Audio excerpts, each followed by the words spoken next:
ಇವಾಗಲಲ್ಲ, almost ನನಗಾಗಿದ್ದು ಏಪ್ರಿಲಲ್ಲಿ. ನನ್ನ surgery ಆಗಿದ್ದು ಏಪ್ರಿಲಲ್ಲಿ. ನಾನು ಎಲ್ಲರ ಥರನೇ ಅಂದ್ಕೊಳ್ತಿದ್ದೆ, ಗ್ಯಾಸ್ಟ್ರಿಕ್ಕು ನನಗೆ ಆಲ್ಮೋಸ್ಟ್ ಫ್ರೀಕ್ವೆಂಟಾಗಿ ಬರ್ತಾನೆ ಇತ್ತು. ತಿಂಗ್ಳಿಗೆ ಒಂದ್ಸಲ ಏನು ತಿಂದರೂ ನನ್ನ ಬಾಡಿಗೆ ಸೆಟ್ ಆಗ್ತಿರ್ಲಿಲ್ಲ, ಏನು ಮಾಡಿದ್ರೂ ನನ್ನ ಬಾಡಿಗೆ ಇದಾಗ್ತಿರ್ಲಿಲ್ಲ. ಅಂದರೆ ಗ್ಯಾಸ್ಟ್ರಿಕ್ ಬರೋದು, ಏನೂ ಇಲ್ಲ ಅಂದರೂ ಗ್ಯಾಸ್ಟ್ರಿಕ್ ಬರೋದು ನನಗೆ. ಸರಿ ಅಂತ, ಬಟ್ ಆಲ್ಮೋಸ್ಟ್ 1 ಇಯರ್ ನಾವು ಯೂಶ್ವಲಿ ನಾವು ಲೇಡೀಸ್ ಮಾಡೋ ತಪ್ಪು ಏನಂದರೆ, ನಾವು ಗ್ಯಾಸ್ಟ್ರಿಕ್ನ ತುಂಬ ನೆಗ್ಲೆಕ್ಟ್ ಮಾಡಿಬಿಡ್ತೀವಿ, ತುಂಬ ನೆಗ್ಲೆಕ್ಟ್ ಮಾಡಿಬಿಡ್ತೀವಿ. ಆ್ಯಕ್ಚುಲಿ ಲೈವ್ ಎಕ್ಸಾಂಪಲ್ ನಾನೇ. ಯಾಕಂದರೆ ಆಲ್ಮೋಸ್ಟ್ ಲಾಸ್ಟ್ ಇಯರು ನನಗೆ ಫ್ರೀಕ್ವೆಂಟಾಗಿ 1 ವರ್ಷ ಪೂರ್ತಿ ಫ್ರೀಕ್ವೆಂಟಾಗಿ ನನಗೆ ಗ್ಯಾಸ್ಟ್ರಿಕ್ ಬರ್ತಾನೇ ಇದೆ. ನಾನು ಅದ್ರ ಬಗ್ಗೆ ಅಷ್ಟು ತಲೆ ಕೆಡಿಸ್ಕೊಳ್ತಾ ಇರಲಿಲ್ಲ. ಹೋಗುತ್ತೆ ಬಿಡು, ನಾನು ಅಂದ್ಕೊಂಡೆ ಅದು ನಾರ್ಮಲ್ ಗ್ಯಾಸ್ಟ್ರಿಕ್ ಅಂತಲೇ ಅಂದ್ಕೊಳ್ತಿದ್ದೆ. ಇನ್ನು ಸ್ವಲ್ಪ ಜ್ಯೂಸ್ ಕೊಡಿ ಅಂದರೆ ಫ್ರೀಕ್ವೆಂಟಾಗಿ ಬರ್ತಾಯಿತ್ತು ಆವಾಗವಾಗ. ಅಂದರೆ ಒಂದು 10 ದಿನಕ್ಕೆ ಒಂದ್ಸಲ, 10 ದಿನಕ್ಕೂ ಅಲ್ಲ, ಒಂದು 2-3 ದಿನಕ್ಕೆ ಒಂದ್ಸಲ ಗ್ಯಾಸ್ಟ್ರಿಕ್ ಹೆವಿ ಪೇಯ್ನ್ ಬರೋದು ನನಗೆ. ನಾನು ಅವಾಗ ಏನು ಮಾಡ್ತಿದ್ದೆ, ಎಲ್ಲರ ಥರನೇ ಟ್ಯಾಬ್ಲೆಟ್ ತೊಗೊತಿದ್ದೆ. ಅದಾದಮೇಲೆ ಸರಿ ಸಿವಿಯರ್ ಆಗಿತ್ತು, ಜ್ವರ ಏನಾದರೂ ಬಂತು, ನಿಯರ್ ಬೈ ಹಾಸ್ಪಿಟ್ಲಿಗೆ ಹೋದೆ. ಅವರು ಗ್ಯಾಸ್ಟ್ರಿಕ್ಕಿಂದ ಈ ಥರ ಆಗ್ತಿರೋದು ಅಂತ ಟ್ಯಾಬ್ಲೆಟ್ಸ್ ಎಲ್ಲ ಕೊಡ್ತಿದ್ರು. ಕ್ಲಿನಿಕ್ ಅಂದರೆ ದೊಡ್ಡ ಹಾಸ್ಪಿಟ್ಲಿಗೆ ಏನು ಹೋಗ್ತಿರಲಿಲ್ಲ, ನಾನು ನಿಯರ್ ಬೈ ಕ್ಲಿನಿಕ್ಗೆಲ್ಲ ಹೋಗ್ತಿದ್ದೆ. ಸೊ ಹಿಂಗೆ ಕಂಟಿನ್ಯೂ ಆಗುತ್ತೆ, ಆಲ್ಮೋಸ್ಟ್ 1 ಇಯರ್ ಹೀಗೆ ಕಂಟಿನ್ಯೂ ಆಗುತ್ತೆ. 1 ಇಯರ್ ಆದಮೇಲೆ ನನಗೆ ನೋವು ಜಾಸ್ತಿ ಸಿವಿಯರ್ ಆಗೋಗ್ಬಿಡುತ್ತೆ. ಒಂದು ನೈಟ್ ಪೂರ್ತಿ ನಾನು ಒದ್ದಾಡ್ಕೊಂಡೇ ಇದ್ದೆ. ಯಾವ ಸ್ಟೇಜಿಗೆ ಬಂದುಬಿಟ್ಟಿದ್ದೆ ಅಂದರೆ, ನಾನು ಯಾವ ಫುಡ್ ತಿಂದರೆ ಹೆಂಗೆ ಹೊಟ್ಟೆ ನೋವುತ್ತೆ, ಯಾವ ರೇಂಜಲ್ಲಿ ನೋವುತ್ತೆ ಅನ್ನೋ ಭಯದಲ್ಲಿ ಆಗೋಗ್ಬಿಟ್ಟಿತ್ತು ನನಗೆ. ಅಯ್ಯೋ, ಫುಡ್ ತಿನ್ನೋದೇ ಕಷ್ಟ, ಇದು ತಿಂದರೆ ಏನಾದರೂ ಹೊಟ್ಟೆ ನೋವು ಬರುತ್ತೇನೋ, ಇದು ತಿಂದೇ ಗ್ಯಾಸ್ಟ್ರಿಕ್ ಆಗುತ್ತೇನೋ. ಅದು ಯೂಶ್ವಲಿ ಹೊಟ್ಟೆ ನೋವಲ್ಲ, ಇದು ಕೈಂಡ್ ಆಫ್ ತುಂಬ ಸಿವಿಯರ್ ಗ್ಯಾಸ್ಟ್ರಿಕ್ ಆಗಿಬಿಟ್ಟಿತ್ತು. ಒಂದು ನೈಟ್ ಒಂದು ಸಿವಿಯರ್ ಇನ್ನು ಲಾಸ್ಟ್ ಕ್ರೋನಿಕ್ ಸ್ಟೇಜಿಗೆ ಬರೋ ಗಂಟ ಗೊತ್ತಾಗಲಿಲ್ಲ ನನಗೆ. ಆ ಸ್ಟೇಜಿಗೆ ಬಂದಾದಮೇಲೆ ನಾನು ನೋಡ್ತೀನಿ, ಫುಲ್ ಹೋಲ್ ನೈಟ್ ಅವತ್ತು ನನಗೆ ಹೆವಿ ಹೊಟ್ಟೆ ನೋವು, ರಾತ್ರಿ ಪೂರ್ತಿ ನಾನು ಮಲಗಿಲ್ಲ. ಆ್ಯಂಡ್ ಇನ್ನೊಂದೇನೆಂದರೆ, ಅಷ್ಟು 1 ವರ್ಷ ಗಂಟ ಯಾಕೆ ತೊಳ್ಕೊಂಡಿದ್ರಿ, ಸ್ಕ್ಯಾನಿಂಗ್ ಏನಾದರೂ ಮಾಡಿಸ್ಬೋದಿತ್ತು ಅಂತ ನೀವು ಕೇಳ್ಬೋದು. ನಾನು ನಿಯರ್ ಬೈ ಒಂದು ಹಾಸ್ಪಿಟ್ಲಲ್ಲಿ ಸ್ಕ್ಯಾನಿಂಗ್ ಮಾಡಿಸ್ದೆ. ಅವರು ಎಕ್ಸ್ರೇ ತೆಗೆದ್ರು, ಸ್ಕ್ಯಾನಿಂಗ್ ಮಾಡಿಸಿ ಅವ್ರು ಏನು ಹೇಳಿದ್ರು, ನಿಮಗೆ ಈ ಥರ ಕರಳಲ್ಲಿ ಇನ್ಫೆಕ್ಷನ್ ಇದೆ, ಅರೌಂಡ್ ಸಮಥಿಂಗ್ ಲೈಕ್ ಅಲ್ಸರ್ ಅಂತ ಹೇಳಿದ್ದವರು. ಓಕೆ, ಅಲ್ಸರ್ ಅಂತ ಹೇಳಿದರು. ಅದಕ್ಕೆ ಮೆಡಿಕೇಷನ್ಸ್ ಕೊಟ್ಟರು. ಆಲ್ಮೋಸ್ಟ್ ಒಂದು 1 ವೀಕ್ ನಾನು ಹೋಗಿ ಡ್ರಿಪ್ಸ್ ಹಾಕಿಸ್ಕೊಂಡು ಬರ್ತಿದ್ದೆ. ಸ್ಟಿಲ್ ನನಗೆ ಪೇಯ್ನ್ ಕಮ್ಮಿ ಆಗಿಲ್ಲ. ನಾನು 1 ವೀಕ್ ಡ್ರಿಪ್ಸ್ ಹಾಕಿಸ್ಕೊಂಡ್ರೆ ನನಗೆ ಪೇಯ್ನ್ ಕಮ್ಮಿ ಆಗಿಲ್ಲ. ಮತ್ತು 1 ತಿಂಗಳಾದಮೇಲೆ ಹಂಗೆ ಬರುತ್ತೆ, ನಾನು ಹಂಗೆ ಟ್ಯಾಬ್ಲೆಟ್ಸಿಂದನೇ ಮ್ಯಾನೇಜ್ ಮಾಡಿದೆ. ಮತ್ತು 1 ತಿಂಗಳಾದಮೇಲೆ ಇನ್ನು ಆಲ್ಮೋಸ್ಟ್ ಸಿವಿಯರ್ ಆಗಿ ಒಂಥರ ಏನು ತಿನ್ನೋಕ್ಕಾಗ್ದಲೇ ಇರ್ತಾಯಿತ್ತು. ಅದೇ ಸಿಮ್ಟಮ್ಸ್ ಏನು ಅಷ್ಟು ವರ್ಸ್ಟಾಗಿರಲಿಲ್ಲ, ಬಟ್ ಪರವಾಗಿಲ್ಲ. ಆದರೆ ತಿನ್ನೋಕ್ಕೇನು ಇಂಟ್ರೆಸ್ಟ್ ಬರ್ತಿಲ್ಲ, ಏನು ತಿಂದರೆ ಏನಾಗುತ್ತೋ ಅಂತ ಭಯ ಇತ್ತು. ಆವಾಗ ಸರಿ ಅಂತ ಬೇರೆ ಹಾಸ್ಪಿಟ್ಲಲ್ಲಿ ಹೋಗಿ ನಾನು ಸ್ಕ್ಯಾನಿಂಗ್ ಮಾಡಿಸ್ಕೊಂಡೆ. ಹೇಳಿದೆ ಈ ಥರ ಫ್ರೀಕ್ವೆಂಟಾಗಿ 1 ಇಯರಿಂದ ಗ್ಯಾಸ್ಟ್ರಿಕ್ ಬರ್ತಾನೆ ಇದೆ ಅಂತ. ಆವಾಗ ಸ್ಕ್ಯಾನ್ ಮಾಡಿದಾಗ ಗೊತ್ತಾಯಿತು ನನಗೆ ಗಾಲ್ ಬ್ಲ್ಯಾಡರಲ್ಲಿ ಸ್ಟೋನ್ಸ್ ಇದೆ ಅಂತ ಗೊತ್ತಾಯಿತು. ಆಮೇಲೆ ಸರಿ, ನಾನೇನು ಅಂದ್ಕೊಂಡೆ, ಯೂಶ್ವಲಿ ಕಿಡ್ನಿ ಸ್ಟೋನ್ಸ್ ಅದು ಇದು ಇದ್ದಾಗ ಏನು ಮಾಡ್ತಾರೆ, ಡ್ರಿಪ್ಸ್ ಏನೋ ಹಾಕಿ ಕಮ್ಮಿ ಮಾಡ್ತಾರೆ. ನಾನು ಅಂದರೆ ಸ್ವಲ್ಪ ಸ್ಮಾಲ್ ಸೈಜಲ್ಲಿದ್ದರೆ ನನಗೂ ಅದೇ ಥರ ಆಗುತ್ತೇನೋ ಮಾಡ್ತಾರೇನೋ ಅಂದ್ಕೊಂಡು ನಾನು ಸುಮ್ಮನೆ ಇದ್ದೆ.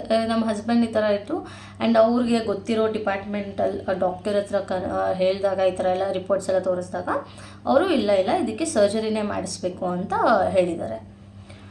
ಆಲ್ಮೋಸ್ಟ್ ಅಂದರೆ ಸಿವಿಯರ್ ಸ್ಟೇಜಲ್ಲಿದೆ ಅಂತ. ಸರಿ ಅಂತ ಹೋಗ್ತೀವಿ. ಆ್ಯಂಡ್ ಮಣಿಪಾಲ್ ಹಾಸ್ಪಿಟ್ಲ್ ಇದೆಲ್ಲ ಮಲ್ಲೇಶ್ವರಂ, ಅಲ್ಲಿಗೆ ಹೋಗ್ತೀವಿ. ಆ್ಯಂಡ್ ಅಲ್ಲಿಗೆ ಹೋಗಿ ಅಡ್ಮಿಟ್ ಆಗಿದ ತಕ್ಷಣ ಇನ್ನು ನೆಕ್ಸ್ಟ್ ಡೇನೇ ನಂಗೆ ಸರ್ಜರಿ ಇರುತ್ತೆ. ನನಗೆ ಆ್ಯಕ್ಚುಲಿ ಸರ್ಜರಿ ಅಂತ ಗೊತ್ತಿರೋ ನಾನು ಹೋಗೋಳಲ್ಲ. ನಂಗೆ ಸರ್ಜರಿ ಅಂದರೆ ಸಖತ್ ಭಯ. ಸೊ ನಾನು ಸರ್ಜರಿಗೆ ಅಂದಿದ್ರೆ ನಮ್ಮ ಹಸ್ಬೆಂಡ್ ಏನಂತ ಹೇಳಿದ್ದಾರೆ, ಹೋಗುವಾಗ ಏನಿಲ್ಲ, ಜಸ್ಟ್ ಸುಮ್ಮನೆ ಡ್ರಿಪ್ಸ್ ಹಾಕಿಸ್ಕೊಳ್ಳೋದು ಸ್ವಲ್ಪ ದಿನ, ಆಲ್ಮೋಸ್ಟ್ ಅವರು ಡ್ರಿಪ್ಸಿಂದನೇ ಕಮ್ಮಿ ಮಾಡ್ತಾರೆ ಅಂತ ಹೇಳಿದರು. ಅಲ್ಲಿಗೆ ಹೋದ್ಮೇಲೆ ಟ್ವಿಸ್ಟ್ ಕೊಟ್ಟರು, ಇಲ್ಲ ಸರ್ಜರಿ ಮಾಡಲೇಬೇಕು ಅಂತ. ನಮ್ಮ ಹಸ್ಬೆಂಡ್ ಹೇಳಿದ್ದು ನನಗೆ, ಅವ್ರಿಗೆ ಮೊದಲೇ ಗೊತ್ತಿತ್ತು ನಂಗೆ ಸರ್ಜರಿ ಅಂತ, ಬಟ್ ನಾನು ಹಾಸ್ಪಿಟ್ಲಿಗೆ ಎಲ್ಲಿ ಭಯ ಪಡ್ತೀನೋ ಬರಲ್ವೋ ಅಂತ ಅವ್ರ ಹತ್ರ ಸುಳ್ಳು ಹೇಳಿದರು. ಇದಾದಮೇಲೆ ಹಾಸ್ಪಿಟ್ಲಿಗೆ ಹೋಗ್ತೀನಿ, ನೆಕ್ಸ್ಟ್ ಡೇ ಸರ್ಜರಿ ನಡೆಯುತ್ತೆ. ಬಟ್ ಇಲ್ಲೇ exact twist, in the middle of the surgery ಅಂದರೆ ಪ್ರೀವಿಯಸ್ ಡೇಸ್ ನನಗೆ ಡಾಕ್ಟರ್ ಬಂದು ಕೇಳಿದ್ರು, ಲೈಕ್ ಯಾವ ಪ್ಲೇಸಲ್ಲಿ ಗಾಲ್ ಬ್ಲ್ಯಾಡರ್ ಇರುತ್ತೋ ಅಲ್ಲಿ ಪ್ರೆಸ್ ಮಾಡಿ ನನಗೆ ಕೇಳಿದ್ರು, ಇಲ್ಲೇನಾ ನಿಂಗೆ ಪೇನ್ ಅಂತ. ನಾನು ಇಲ್ಲ, ಸ್ವಲ್ಪ ಲೈಕ್ ಸ್ಟಮಕ್ ಹತ್ರನೋ ಅಬ್ಡಾಮಿನ್ ಹತ್ರನೋ ನನಗೆ ನೋವ್ತಿದೆ ಅಂತ ಹೇಳಿದೆ ನಾನು. ಅವರು ಸರಿ, ನಿಮ್ಮದು ಲ್ಯಾಪ್ರಾಪ್ಸ್ ಸರ್ಜರಿ ಅಲ್ವಾ, ಸೊ ನಾವು ಸರ್ಜರಿ ಆದಮೇಲೆ ಸರ್ಜರಿ ಆದಾಗ ನಾವು ನೋಡ್ತೀವಿ ಅಂತ ಹೇಳಿದರು. ಸೊ ನಂಗೆ ಸರ್ಜರಿ ಸ್ಟಾರ್ಟ್ ಆಯಿತು. In between surgery goal bladder remove ಮಾಡಿದ್ಮೇಲೆ ಅವ್ರು ಆವಾಗ ಏನೋ ಈ ಥರ ಕ್ಯಾಮ್ರಾದಲ್ಲಿ ನೋಡ್ತಾರಲ್ಲ ಮತ್ತು ಸರ್ಜರಿ ಆದಮೇಲೆ ಏನಾದರೂ ಇಶ್ಯೂಸ್ ಇದೆಯಾ ಅಂತ. ಸೊ ಆವಾಗ ಅವ್ರಿಗೆ ಗೊತ್ತಾಗುತ್ತೆ ಅಪೆಂಡಿಸೈಟಿಸ್ ಕೂಡ ಇದೆ ಅಂತ. ಆವಾಗ ಏನಾಗುತ್ತೆ, ಅವರು ಮತ್ತೆ ಮಿಡಲ್ ಆಫ್ ದ ಸರ್ಜರಿ ಹೊರಗಡೆ ಬಂದು ನಮ್ಮಪ್ಪ ನಮ್ಮಮ್ಮ ನಮ್ಮ ಹಸ್ಬೆಂಡ್ 3 ಜನ ಇರ್ತಾರೆ. ಸೊ ಅವ್ರ ಹತ್ರ ಹೋಗಿ ಈ ಥರ ಅಪೆಂಡಿಸೈಟಿಸ್ ಕೂಡ ಇದೆ ಅಂತ ಹೇಳಿಬಿಟ್ಟು ಮತ್ತು ನನಗೆ ಅಪೆಂಡಿಸೈಟಿಸ್ ಸರ್ಜರಿ ಕೂಡ ಅವತ್ತೇ ನಡೆದೋಯ್ತು. ಸೊ ನನಗೆ ಒಂದೇ ದಿನ 2 ಸರ್ಜರೀಸ್ ಆಗುತ್ತೆ.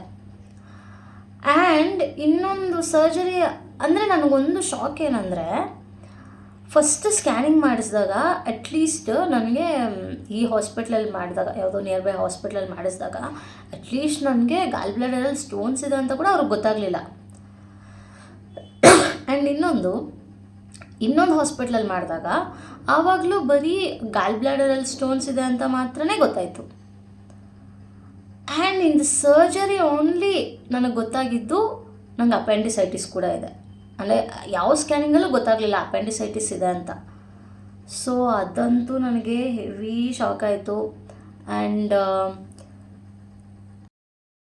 ಅದಕ್ಕೆ ದಯವಿಟ್ಟು ಯಾವತ್ತೇ ಆಗಲಿ ಒಂದೇ ರಿಪೋರ್ಟ್, ಒಂದು ಹಾಸ್ಪಿಟ್ಲಲ್ಲಿ ಟೆಸ್ಟ್ ಮಾಡಿದ ರಿಪೋರ್ಟ್ಸ್ನ ಸೀರಿಯಸ್ ಆಗಿ ತೊಗೋಬೇಡಿ. ನಾನು ಒಂದು ಹಾಸ್ಪಿಟ್ಲಲ್ಲಿ ಆಲ್ಮೋಸ್ಟ್ ಅಲ್ಲಿ ನಾನು 10,000 ಖರ್ಚು ಮಾಡಿದ್ದೀನಿ.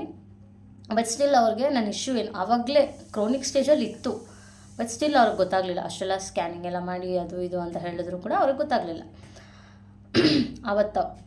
ಅದಕ್ಕೆ ನಾನು ಹೇಳ್ತೀನಿ, ಯಾವತ್ತೇ ಆಗಲಿ ಸೀರಿಯಸ್ ಇಶ್ಯೂಸ್ ಏನಾದರೂ ಹೆಲ್ತ್ ಇಶ್ಯೂಸ್ ಬಂದರೆ ದಯವಿಟ್ಟು ಒಂದು ಹಾಸ್ಪಿಟಲ್ ರಿಪೋರ್ಟ್ಸ್ನ ನಂಬಲೇಬೇಡಿ. ಇನ್ನೊಂದು ಹಾಸ್ಪಿಟ್ಲಿಗೆ ಹೋಗಿ ಅಲ್ಲೂ ಕನ್ಸಲ್ಟ್ ಮಾಡಿ, ಎರಡನ್ನೂ ಕಂಪೇರ್ ಮಾಡಿ, ಆವಾಗಲೇ ನಿಮ್ಗೆ ರಿಯಾಲಿಟಿ ಗೊತ್ತಾಗೋದು. ನಾನು ಆಲ್ರೆಡಿ ಎಷ್ಟು ಶಾಕ್ ಆಗಿಬಿಟ್ಟೆ ಅಂದರೆ, ಅದು ಹೆಂಗೆ ಅಪ್ಪ ನಾನು ಕ್ರೋನಿಕ್ ಸ್ಟೇಜಲ್ಲಿ ಇದ್ದಿದ್ದು ಆ ಯಮ್ಮನಿಗೆ ಗೊತ್ತಾಗಲಿಲ್ಲ ಅಂತ. ಜಸ್ಟ್ ಒಂದು 10 days ಅಷ್ಟೇ ಡಿಫ್ರೆನ್ಸಸ್ ಇದ್ದಿದ್ದು. ನಾನು ಒಂದು ಕಡೆ ಟೆಸ್ಟ್ ಮಾಡಿದಾಗ ಅವ್ರು ಅಲ್ಸರ್ ಅಂತ ಹೇಳಿದ್ದು, ಇನ್ನೊಂದು ಕಡೆ ಟೆಸ್ಟ್ ಮಾಡಿಸಿದಾಗ ಇಲ್ಲ ನಿಮಗೆ ಗಾಲ್ ಬ್ಲ್ಯಾಡರಲ್ಲಿ ಇಶ್ಯೂ ಇದೆ, ಸರ್ಜರಿ ಮಾಡಬೇಕು ಅಂತ ಹೇಳಿದ್ದು. ಜಸ್ಟ್ ಒಂದು 10 days ಅಷ್ಟೇ ಡಿಫ್ರೆನ್ಸು. ಅಷ್ಟರಲ್ಲೂ ಅವ್ರಿಗೆ ಗೊತ್ತಾಗಲಿಲ್ಲ. ಸೊ ದಯವಿಟ್ಟು ಯಾರೇ ಆಗಲಿ ನಿಮಗೆ ಫ್ರೀಕ್ವೆಂಟಾಗಿ ಗ್ಯಾಸ್ಟ್ರಿಕ್ ಬರ್ತಿದ್ರೆ ದಯವಿಟ್ಟು ಕ್ಲಿನಿಕ್ ಹೋಗಿ ಏನೋ ಒಂದು ಟ್ಯಾಬ್ಲೆಟ್ ನುಂಗೋದು, ಮೆಡಿಕಲ್ ಸ್ಟೋರ್ಗೆ ಹೋಗಿ ಏನೋ ಒಂದು ಟ್ಯಾಬ್ಲೆಟ್ ನುಂಗೋದು ಆ ಥರ ದಯವಿಟ್ಟು ಮಾಡಬೇಡಿ.